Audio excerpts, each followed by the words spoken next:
நான் உண்ட கனவு தம்பி பெருசா இருக்கணும், ஒரு டார்கெட் ஒன்று வச்சிருக்கிறாய், ரைட்?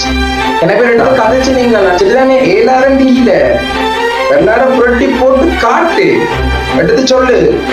என்னோட சொல்லலாம் இருந்தனா 3F இருந்தனா நான் 3C B2Cக்கு வந்துட்டேன். அது உனக்கு சக்சஸ். அது மற்றவனுக்கு என்ன இருக்குது? கால் விடுவிடுத்து வச்சது எல்லாம் எனக்கு தான் தெரியும். அது பலர் உனக்கு கடைசி சொன்னா அந்த பிள்ளைக்கு ஏதோ இங்கே உலகத்தை கடந்த மாதிரி அதான் தம்பி ஒன்றாடை இந்த சந்தோஷம் படி எல்லாரையும் எப்படி புரட்டி போடலாம். 7வது சொன்னவன் எல்லாம் வாய மூடுவான். உன்னால 7வது சொல்லியிருப்பானே, அவன் எல்லாம் என்ன செய்வான்? வாய மூடுவான் தம்பி, புரட்டி போட்டுட்டு காட்டு.